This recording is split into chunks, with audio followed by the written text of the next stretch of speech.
दोस्तों, अगर आप 1 अरब साल आगे सफर करते हैं तो धरती कैसी दिखेगी?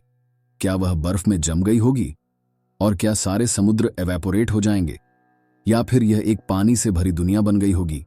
क्या कोई मनुष्य बचा होगा? या वह कहीं दूसरी गैलेक्सी में बस गए होंगे? मान लो 1 अरब साल बाद जब आप पहुंचेंगे तो यह बहुत कम हो सकता है कि मनुष्य आपका स्वागत करने के लिए वहीं होंगे। दोस्तों, कई मूलभूत खतरे मनुष्य जाति को घेर रहे हैं और अगर हम 1 अरब साल तक जीवित रहना चाहते हैं तो हमें इन सब का सामना करना होगा।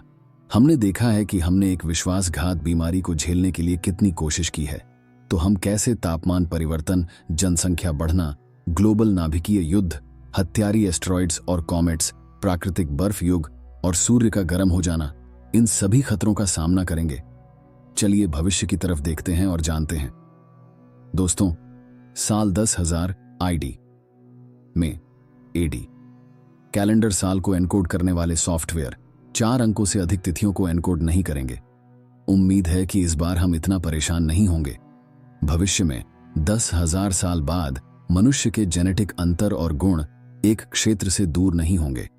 रंग और बाल के रंग की तरह गुण पूरे विश्व में बराबर बढ़ जाएंगे।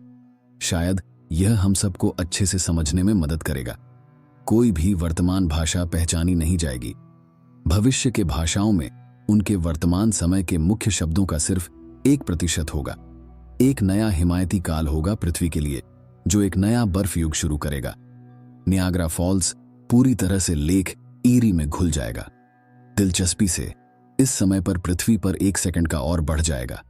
लोई ज्वालामुखी हवाई में एक नया द्वीप पैदा करेगा। यह संभावना है कि 1 किलोमीटर से अधिक बड़ा एक एस्टेरॉयड पृथ्वी पर गिरेगा। अगर हम इसे रोक नहीं सकते, यह पूरी दुनिया भर में आग लगाएगा और वायु को अनावश्यक बनाएगा। दोस्तों, यह काफी नहीं है तो यह संभावना है कि एक और सुपर वोल्केनो फटने वाला है, जो 3,200 क्यूबिक किलोमीटर की राख निकालेगा। इससे लावा उत्पन्न होगा जो ग्रैंड कैनियन के 75% को भरेगा। यह वही होगा जो 70,000 साल पहले मनुष्य को लगभग नष्ट कर देता। ओह, और नियर बाय स्टार बीटलजूस भी इस समय सुपरनोवा में विलीन हो जाएगा, जिसे पृथ्वी से दिन में भी देखा जा सकेगा। मनुष्य सौर मंडल के अलग अलग ग्रहों पर बस जाएंगे। इसका यह भी अर्थ है कि अलग अलग ग्रहों पर जनसंख्याएं अलग रहेंगी, तो मनुष्य अपने विशेष दुनिया के अनुसार अन्य प्रजातियों में विकसित हो सकते हैं। दोस्तों, पृथ्वी के पूर्वी अफ्रीका का बड़ा हिस्सा अलग हो जाएगा, एक नया सागर बेसिन बनाते हुए।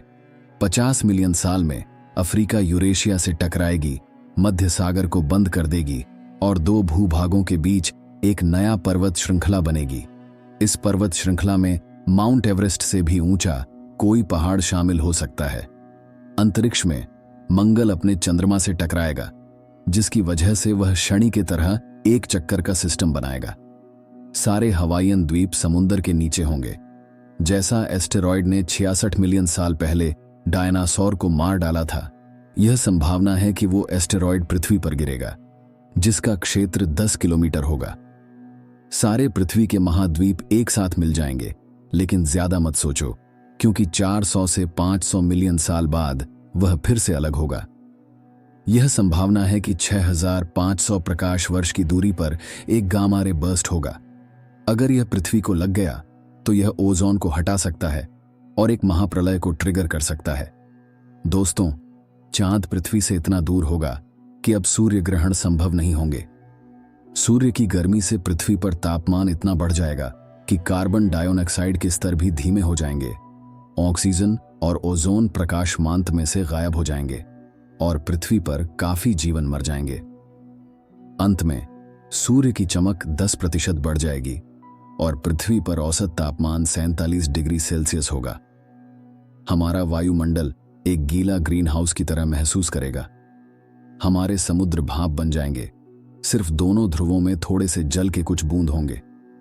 दोस्तों, जब आप यहां अपने समय यात्रा यंत्र में पहुंचेंगे तो मानसिक रूप से तैयार हो जाएं एक पृथ्वी को देखने के लिए जो आपकी पृथ्वी से बिल्कुल अलग दिखेगी। मनुष्य जाति गायब होगी। उम्मीद है कि किसी दूर ग्रह पर अपनी अच्छी जिंदगी जी रही होगी। गहरी गर्मी, पानी की कमी और सांस लेने योग्य वायु की कमी के कारण पृथ्वी निवास के लायक नहीं होगी। तो आपको शायद ज्यादा समय तक रुकना नहीं चाहिए। इसके बजाय आपको सौर मंडल के बाकी हिस्सों को देखने जाना चाहिए। शायद आप अपने साथी मनुष्यों या किसी और बुद्धिमान जीवन की खोज में कुछ ढूंढ लें, लेकिन यह एक अलग कहानी है। इस बारे में किसी और वीडियो में बात करेंगे। दोस्तों, बाय बाय।